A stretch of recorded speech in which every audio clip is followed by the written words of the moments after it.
Muito bem, voltando com o programa aqui pela viamorena.com, eu prometi, vou conversar agora com o Mário Fonseca. O Mário Fonseca é dirigente, um dos dirigentes regionais do PCdoB e foi candidato a vereador, sobre isso nós já falamos. Tal. Eu quero conversar com ele hoje sobre fazer uma avaliação, né, da eleição no segundo turno, principalmente, sob o ponto de vista da esquerda, né? Como é que ele vê. E quero começar o programa com uma pergunta a queima-roupa feita pelo nosso telenauta e conhecido do Mário, o professor Eronildo. Ele quer saber se há procedência na notícia de que há encaminhamento de incorporação do PCdoB com o PSB. Bom dia, Mário. Bom dia, Sérgio Cruz. Bom dia aí a sua audiência. Bom dia a todos e todas. Já posso começar respondendo a pergunta já? Já pode começar. Primeiro agradecer mais uma vez essa oportunidade, né? E também a confiança aí de contar aí com a nossa contribuição para avaliar, pelo menos tentar, né? Fazer o esforço de entender o recado que saiu aí das urnas com a complementação do resultado, na verdade, né? Que foi esse processo eleitoral aí no segundo turno. Já respondendo aí, meu querido amigo, mestre, professor Eronildo, não há nenhum tipo de conversa assim nesse sentido, né? Eu tenho até recentemente participado das reuniões, inclusive nacionais do partido, e isso nunca foi cogitado a não ser para responder uma especulação, né, que surgiu na imprensa já há algum tempo, em cima de uma entrevista do Flávio Dino, né, em que eles fizeram a suposição de que se estaria discutindo uma fusão PCdoB e PSB. Na verdade, o que o Flávio Dino disse foi a respeito da federação de partidos, que era uma das saídas que foram discutidas nos processos aí não sei nem se dá para dizer reforma política, né? Mas de alguma reforma no sistema político eleitoral, mas que foi descartada, infelizmente, né? Que seria uma forma de aliança mais duradoura entre partidos, né? Na verdade, foi isso. Não existe nenhum tipo de discussão nesse sentido, a menos que se paute novamente a federação de partidos, né? Aí isso pode realmente vir à tona, mas até o momento não. Seria nenhum problema também se tivesse, né? Mas um partido como o nosso, ele tem todas as condições, né? Ele já continuou existindo mesmo em períodos de perseguição, de ilegalidade. Claro que a gente não quer ser aí semi-legal, né, nessa conjuntura. Nós entendemos que é importante participar, né, da institucionalidade democrática, fortalecer a democracia, e a presença do PCdoB do Partido Comunista, sempre foi um termômetro da própria democracia, né? Mas nós temos todas as condições de enfrentar a cláusula de barreira, né? Não foi um resultado assim tão desastroso, né?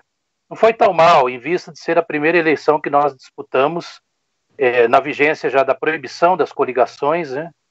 E teve um recuo, mas ao mesmo tempo assim projetamos lideranças que têm todas as condições de superar a barreira aí em 2022.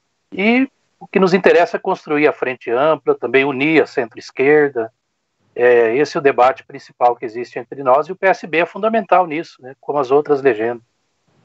Ô Mário, ficou muito claro, né, nessa eleição o comportamento do PCdoB com relação, sobretudo, ao PT. A gente notou que o PCdoB não apoiou nenhum candidato do PT em nenhum lugar, inclusive em Pernambuco, né, que foi o que o PCdoB terminou apoiando no Recife, a candidatura do João Campos. Há uma predisposição do PCdoB em se afastar do PT? Não, de modo algum, Sérgio Cruz. Eu acho que, inclusive, houve apoio do PCdoB, se não no primeiro turno, né, como aconteceu com a própria Benedita, lá no Rio de Janeiro, né? Em outros municípios também médios do país, inclusive tiveram o segundo turno, né? Houve apoio do PCdoB a várias candidaturas, né? Está aqui o Pepe Vargas, né, lá em Caxias, né? E várias outras cidades médias que tiveram o segundo turno, o PT teve o apoio do PCdoB, né? Acontece que o quadro político está muito diversificado, e a eleição municipal também é uma eleição de base, né? E que os partidos também acumulam as suas forças, né? Precisam eleger vereadores, precisam também colocar em evidência a sua identidade.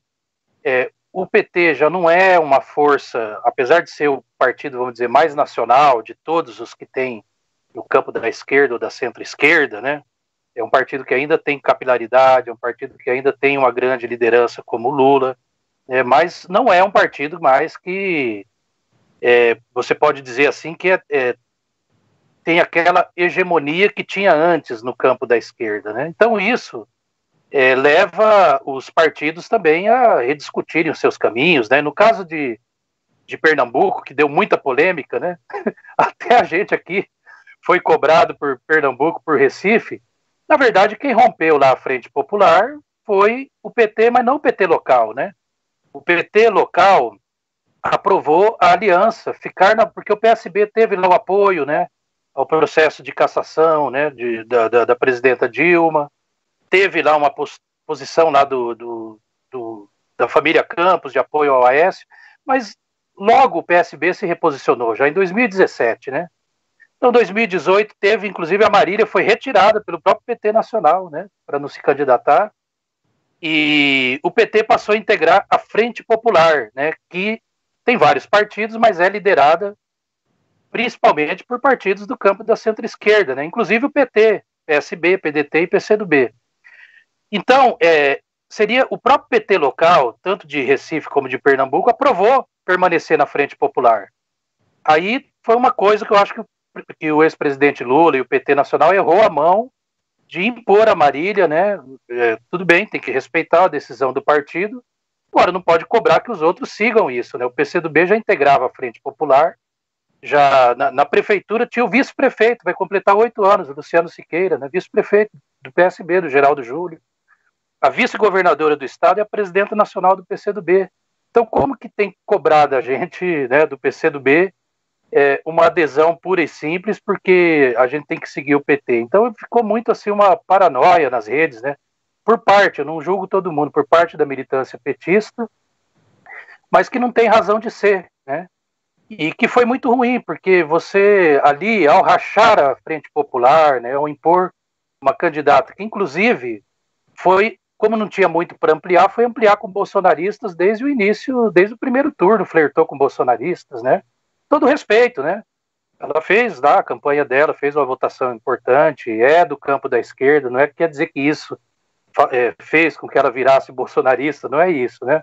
Mas foi flertar com bolsonaristas, incorporar bolsonaristas à sua campanha, e enfim, eu creio que a vitória do João Campos foi a vitória que mais reforça essa perspectiva de unidade, né, do campo da centro-esquerda. Espero que lá eles tenham maturidade para superar todos os traumas, feridas e arranhões desse processo. Mário, e lá em São Luís, né, que o bolsonarista terminou ganhando a eleição, como é que explica essa participação tímida do governo no primeiro turno e depois perdendo o segundo turno também? Pois na verdade é o rearranjo de forças. Eu creio que tem muito da sucessão do Flávio Dino, né? Porque ele não é candidato à reeleição. Então, na verdade, ali teve o PT local de São Luís, foi leal, né? Ficou ali no campo do Flávio Dino, apoiou o Duarte, né? Que foi o derrotado, que é republicano, mas não é bolsonarista, né? Era até um ex-deputado que se elegeu pelo PCdoB. E ali, no entanto, teve a corrente, né, que é a corrente do ex-presidente Lula, CNB, e lá uma parte dela reforçou a candidatura do Eduardo Braide, assim como também o PDT, né, o senador lá, o Everton, né, que é o senador do PDT, que se elegeu pela coligação também do Flávio Dino. Então, eu imagino que isso aí tem muito a ver também com o rearranjo de forças, né, dentro da própria coalizão do Flávio Dino. É um processo também, o próprio prefeito também, que é do PDT, se comportou de maneira muito discreta na disputa, o Duarte Júnior fez uma grande votação, mas foi a escolha do povo, né? Acho que cabe ser respeitada, né? E, enfim, o próprio Braide, vamos dizer, não é um bolsonarista raiz, né? Mas acabou se alinhando com esse campo, sinalizando, e também com o campo do Sarney, né? Ao qual acorreram até, vamos dizer assim, parte da coalizão que apoia lá o Flávio Dino, né? O, o PCdoB, o Mário, já fez uma avaliação da eleição de 2020 ou a coisa ainda está no calor da hora? Não, tá no calor da hora, né? Mas assim, já fez uma pré-avaliação lá no primeiro turno, né? E agora ainda vai reunir e fazer uma análise mais detida desse processo todo, né? Então não tem, vamos dizer, não existe assim ainda uma análise oficial. Né? Tem a opinião da nossa presidenta, que é sempre uma opinião que nos baliza, a opinião de lideranças importantes do nosso partido, em geral, assim, bastante convergentes, né, em relação ao desempenho do PCdoB e também a análise do conjunto do quadro, né, no que isso impacta a política do país, né, o 2022, no que isso desenha, vamos dizer, qual que é o quadro, o recado das urnas, né, que agora com a complementação aí da eleição no segundo turno dá. Então, do ponto de vista do partido, o que se tem é que houve um recuo, né? Em geral, a esquerda, né, teve um certo recuo, alguns mais, outros menos, né? Nós tivemos um recuo em número de votos, em número de vereadores, né? De votos para prefeito, também em número de prefeitos e número de vereadores. No entanto, Sérgio Cruz, foi a primeira eleição que nós disputamos com uma vedação da coligação para vereador, né? Isso impôs vários experimentos para nós, né? Por exemplo, o lançamento de chapa própria majoritária em alguns lugares, né? O esforço de lançar chapa própria proporcional. Isso condiciona as pessoas, às vezes, não vou votar aqui porque não vai eleger, vota num outro candidato de um outro campo que tem mais viabilidade eleitoral. Então, isso, muita gente migrou do PCdoB, isso é um processo natural da política. Então, mesmo assim, nós caímos de 1.000 e poucos vereadores para 700, né? E fizemos uma votação de 1.600.000 para vereador, né? Caindo de 2.600.000, mais ou menos, para 1.600.000. Então, assim, houve uma queda significativa, mas que para uma eleição que é a primeira, e nós disputamos, né, com chapas próprias proporcionais, que nos limitou assim ter uma disputa, vamos dizer, maior número de municípios, que nós não conseguimos esse quadro, não deixa de ser um feito, né? Não deixa de ser também assim uma façanha que nos mantém vivos, né, no jogo. Reduzimos o número de prefeitos, muito pelo impacto do Maranhão, né, que tinha feito 42, se eu não me engano, 42 na última, agora fez menos, 21, e crescemos um pouquinho na Bahia. Então, chegamos aí a um quadro de 40 eram 82, né? Caímos aí para 46 prefeitos, né? Mas estamos aí, vivos, presentes, né? E vamos fazer a avaliação e construir aí a melhor tática eleitoral aí para o futuro. Mário, você acha que essa eleição de 2020 pode exercer grande influência na eleição de 2022? Ou uma coisa termina não tendo nada a ver com a outra? Eu penso que sim e não, né? É claro que uma eleição de base, né? Os partidos acumulam, ela emite certos recados, né? Mas não é um processo tão automático, porque não depende também só da política, né? É claro que a política ela tem um papel decisivo, mas também existe a realidade do país, né? A realidade, por exemplo, da economia. Muitas vezes foi isso que determinou, né, uma coisa daí, juntando impactos, né, da economia, né, no emprego, na vida da população, momento de pandemia como a gente vive, né? Como foi o caso, por exemplo, do impeachment, né, o que nós consideramos que foi uma ruptura com a democracia, na verdade, né? da ex-presidenta Dilma, né? Houve, de fato, uma crise econômica que o campo opositor soube explorar, agregando o elemento político, erros políticos também do lado de cá, né? Falo do lado de cá porque nós estávamos juntos, e que formaram a tempestade perfeita, né, para o impeachment. Então, só a economia, as condições de vida do povo também que vão dizer se esse quadro é determinante ou não, né? Não há também, assim, vamos dizer, uma correspondência mecânica automática, mas é óbvio que recados foram emitidos, né? Tanto para o campo de apoio aí ao presidente, né? Para o Bolsonaro, nenhuma candidatura, né? A gente pega nas cidades mais importantes, assim, que ele apostou, que era, vamos dizer assim, bolsonarista declarado, ou que foi apoiado declaradamente por ele, venceu a eleição. Até lá em Joinville, depois o rapaz do Novo foi falar que se identifica com o Bolsonaro, mas ele, inclusive, derrotou o bolsonarista declarado, né? Então, assim, foi uma derrota principalmente, né, do Bolsonaro e de tudo que ele representa, da antipolítica, da negação da política, da negação das instituições democráticas. Só que boa parte do eleitorado dele se realocou no chamado centro, centro-direita, ou na direita liberal, no chamado centrão, né? E isso não quer dizer também que não tenha, o bolsonarismo não esteja espalhado aí por tudo que é partido, né? Também não dá para fazer, por isso que não dá para fazer correspondências mecânicas, né? Mas não deixa de ser uma coisa boa, porque centrão, ou centro, ou essa direita mais clássica valoriza, né, a mediação política. Isso tem uma importância para o processo de preservação da democracia. E houve a esquerda que teve vitórias pontuais, teve, né, campanhas que indicam aí um certo resgate de uma mobilização, de uma ideia, mas que também sofreu recuos, né, importantes. E que agora, mais do que nunca, fica agora cada um querendo disputar a direção, né, do processo para 2022, como se fosse uma coisa mecânica. E, na verdade, se não tiver todo mundo junto, viu, Sérgio Cruz, está fora. Vai assistir centro-direita, direita, disputando com o Bolsonaro. Mas, emendando aí a sua resposta, você falou direita, centro-direita, disputando com Bolsonaro. Você acha que, depois do resultado dessas eleições, com uma forte rejeição do ponto de vista numérico, eleitoral, tanto para a extrema-direita como para a esquerda, de modo geral, você não acha que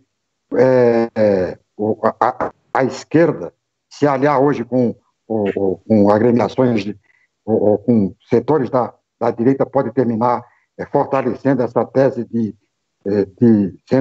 centro-direita e disputando com Bolsonaro, e a esquerda terminar ficando de fora em 2022? Então, na verdade, Sérgio Cruz, uma coisa é o processo municipal, né? Porque as eleições de base municipais aí tem a realidade de cada município, né? A gente vê quanto que é diversificado o nosso país, né? Que, por exemplo, a gente poderia colocar o PRB ao partido dos filhos do Bolsonaro, né? Mas em alguns lugares ele adquire, né, ele foi a expressão da candidatura do anti-bolsonarismo. Então, o quadro no país é muito diversificado. Você não pode pegar um partido, um campo e tratar de maneira monolítica, né? Então, no caso, por exemplo, vamos falar aqui de Campo Grande, né? Sem querer, a gente já falou bastante sobre Campo Grande, sem querer repisar, mas vamos pegar, por exemplo, qual que foi a razão do nosso apoio? Porque aqui a esquerda, se você soma todos os votos, não daria o voto dos chamados candidatos do campo mais alinhado com o bolsonarismo, né? O próprio Harfuch, né? Isoladamente, apesar de que acabou, né, impugnado e anulado o voto nele, mas não estava no radar isso, né? Então a esquerda que estava fora. Em outros lugares nós procuramos compor, né, com a esquerda onde ela tinha alguma condição de disputa ou lançar candidatura própria no primeiro turno. E já houve, ao mesmo tempo, por exemplo, no caso do Rio de Janeiro, que foi a esquerda se fragmentou, ali eu acho que foi um erro, né? PT, PSOL, PDT, cada um para um lado, o PCdoB foi com a Benedita, e naquele caso ali foi Paz, que é vamos dizer, desse campo da chamada direita liberal, contra o candidato declaradamente bolsonarista e apoiado pelo Bolsonaro, né? Na maior, vamos dizer, a maior disputa do bolsonarismo no segundo turno, foi fragorosamente derrotado, né? Agora, onde a esquerda teve condições de aglutinar e até de ampliar para além da esquerda, como foi o caso do segundo turno, né? A campanha do Boulos, por exemplo, agrupou setores que estavam, inclusive, votaram a favor do impeachment da Dilma, né? Pega aí a própria Rede, a própria Marina, né? Como foi o caso da Manuela também lá, que eu acho que são as duas expressões, né? Apesar da derrota, assim, foram expressões de campanhas de frente muito ampla, amplíssima, né, de apoios para além da esquerda, desse chamado campo que é PSB, PT, PCdoB, PSOL, PDT, né? E o PT, que foi lá vice, e que campanhas também de mobilização, né? Campanhas que foram para as ruas, campanhas que mobilizaram corações e mentes, que voltaram, né, a mexer, né, com, vamos dizer assim, sinalizar aí o resgate daquilo que sempre foi a chamada esquerda ou campo democrático, né? Então teve isso, mas você pega mesmo Porto Alegre, assim, o candidato que venceu, não dá para você botar um carimbo de bolsonarista nele, né? Tô te falando que derrotou o candidato do meu partido, né? Mas o Melo é um cara do MDB Manda Brasa, né? É um cara que lutou contra a ditadura, desde o movimento estudantil. Então não dá para você... Claro que fez pontes com o bolsonarismo, precisava ganhar a eleição, mas não quer dizer que o bolsonarismo vai ter um protagonismo. Ele, inclusive, fez questão de demarcar com o próprio bolsonarismo, né? Em muitas entrevistas. Mas o que eu quero, assim, resumindo a ópera aqui, né, é te dizer que isso é na eleição municipal, né, que exige, vamos dizer assim, uma posição que você tem que ver conforme o local, né? O desafio nosso de defender a democracia. Nisso foi importante também o fortalecimento do centro, da chamada direita clássica, mas nós não queremos ficar nisso, né? Então, para disputar em 2022, aí eu penso que frente ampla é você fazer essas pontes com setores do centro, porque se tiver segundo turno, ou você vai ter que votar contra o Bolsonaro ou ter o apoio contra um Bolsonaro, né? Então, o que nós vislumbramos é a unidade do campo progressista, do campo da esquerda, já no primeiro turno, numa candidatura. Uma construção muito difícil, né? Agora, eu não tenho ilusão de que vai só compactando esse campo que vai ter condições já no primeiro turno, talvez, de puxar uma força ou outra, né? Mas eu não acredito muito em unidade com o centro, sabe? Ainda mais fragmentado. Se sair Lula, Ciro, Flávio Dino, alguém do PSOL, Boulos, fragmentado, pior ainda. Aí vai ser muito difícil construir pontes com o centro, porque o centro também vai analisar como que vai estar o país, né? De repente pode, inclusive, uma parte se reagrupar com o Bolsonaro, ou continuar agrupada, né? Como é o caso de parcela expressiva do Centrão. O centro, geralmente, a gente fala, não tem projeto para o país, não tem projeto de candidatura, mas dessa vez vai ter, chamada centro-direita, né? E vai se dividir entre isso, analisar o quadro, ficar com o Bolsonaro ou não, né? Então é um quadro que ainda tem muito ainda a se desenvolver. Mário, para finalizar, essa posição hoje do PCdoB está muito parecida com a posição que foi tomada há algum tempo pelo PCB. O PCB também defendia esses mesmos pontos de vista, tal, de aliança. Eu me lembro bem que antes mesmo da volta do PCB, da clandestinidade, fui colega do Roberto Freire. E o Roberto Freire defendia, né, uma aliança, inclusive, do PCB com os militares para ultrapassar o processo de abertura e tal, e depois ele pregava, inclusive, isso, conversei com ele seguidas vezes. Depois, foi passando o tempo, ele entrou, participou da campanha das diretas já, e sempre com aquele mesmo pensamento de conciliação. De repente, aí vai e o partido muda de nome, né? Muda para PP, já mudou. De repente, o partido já muda também das posições mais de esquerda para a posição mais de centro, posições mais liberais. O PCdoB não corre o risco de passar pelo mesmo processo que passou e chegar ao que chegou o antigo partidão? Sim ou não? Não acredito. Acho que são bem diferentes assim as situações. Até porque, inclusive, ele defendia, né, uma saída pactuada com os militares, né? E isso nós nos insurgimos contra. Mas depois desse processo, nós defendemos uma frente ampla também, né? que naquele momento até o PT também foi contra, né? Ele insistiu, mesmo com a emenda das diretas derrotada, em seguir defendendo as diretas, né? Vamos respeitar, né, a posição que o PT tomou, mas o PCdoB defendeu a ida ao colégio eleitoral e mais do que isso, né? O João Amazonas defendeu, se fosse buscar aquela dissidência, né? Que perdeu a indicação da candidatura lá, né, para o Maluf, defendia o Mário Andreasa, que era o Sarney, Marco Maciel, essa turma aí, né? Depois virou o PFL, a Frente Liberal, né? Que formou a Aliança Democrática Tancredo-Sarney, né? Então, João Amazonas teve uma participação ativa nessa costura. E veja que de lá para cá já transcorreram quantas, né? Décadas, né? Mais de 3 décadas, e o PCdoB não se desfigurou ideologicamente. Nós não nos diluímos em alianças, né? E se a gente fosse fazer, vamos dizer, se fosse para ser igual isso que você disse a respeito do Roberto Freire, a gente estaria defendendo pactuação com o bolsonarismo, não é o caso, né? Ou com bolsonaristas. A nossa linha é isolar e derrotar o bolsonarismo, né? Derrotar o bolsonarismo porque é o que ele tem um projeto autoritário, né? Um projeto de destruição nacional, um projeto de entrega das nossas riquezas, de alterar o regime político da Constituição de 88, né? Isso que é o mais grave. Isso está no radar deles. Isso que foi derrotado nessa eleição, né? Eu acho que mais do que o Bolsonaro, sem a gente, só para a gente não se perder em personificações, né? Não é só uma questão de você pegar e demonizar uma pessoa, não é isso.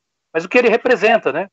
Isso de fechar o Congresso, isso de fechar o STF, isso do extremismo, isso de negar a política, de negar as mediações, né, democráticas que existem na política, isso foi o ideário bolsonarista, vamos dizer, autoritário, que foi o grande derrotado na eleição. Isso que eu acho que é o saldo mais importante.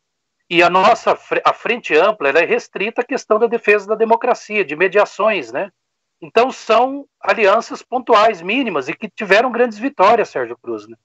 Assim, para esse quadro, por exemplo, você aprovar um auxílio emergencial, quando o Guedes defendia 200, né? Nós queríamos até um maior. Isso não foi, só a esquerda não conseguiria isso, só os 130 votos da esquerda. Então foi preciso, né, dialogar com esse setor do centro, da própria direita, para aprovar esse auxílio emergencial. Vou dar outro exemplo, Fundeb. É uma coisa inimaginável, né, aprovar o Fundeb numa conjuntura dessa da maneira, constitucionalizar, né, algo que é importante para, né, para garantir o financiamento da educação pública. A Lei Aldir Blanc, que né, garante o mínimo de proteção, nós estamos lutando agora pela prorrogação, né, para que não se percam recursos. Algo luminoso, né, que surgiu também nesse período foi também essa tática da Frente Ampla, que não necessariamente ela é eleitoral. Ela pode residualmente ter uma tangencial aspecto eleitoral, mas ela vai muito além, né? Ela vai de unir amplos setores políticos, sociais, intelectuais, enfim, o povo para defender a democracia. Agora, a disputa de programa para o país, né, no sentido econômico, social, de defesa da soberania nacional, eu penso que aí não passa por esse quadro mais amplo, aí passa por um quadro, dizer, mais restrito, que inclusive na própria esquerda, essa questão nacional é uma questão um pouco aprofundada, né, da soberania. Você falar hoje em nação para certos setores da esquerda, que estão muito presos a uma pauta chamada identitarista, tem a sua legitimidade, mas que não pode ser o principal, ou estar descolada de um projeto de nação que é o que o Brasil precisa, né? E esse projeto de nação, ele não passaria, pelo menos assim, pelo grosso, né, dessas forças chamadas do centro, da centro-direita, ou da direita liberal, porque é outro projeto, né? Sempre foi um projeto também contra o povo, contra a nação, né? Mas é importante que esses setores também, né, tenham se fortalecido, porque é o fortalecimento das instituições democráticas, dos valores da democracia e da política, né? Porque fora da política não tem saída. Muito bem, muito obrigado, Mário, as suas respostas às nossas perguntas, as perguntas de nossos telenautas. A pergunta que o Brasil faz hoje, né? O Brasil quer saber como é que vai ficar o Brasil depois da eleição. Muito obrigado por sua participação e esteja convidada para uma próxima oportunidade a gente voltar a esse bate-papo saudável e muito informativo. Um abraço forte e até lá. Agradeço, um abraço. Muito bem, depois do intervalo, que a gente vai nosso tradicional intervalo do copo d'água, nós vamos mostrar isso aqui, falar sobre esse assunto aqui. Hospitais privados improvisam UTIs em Campo Grande, tá? Depois do intervalo com o Edson Índio. Vai lá, Índio.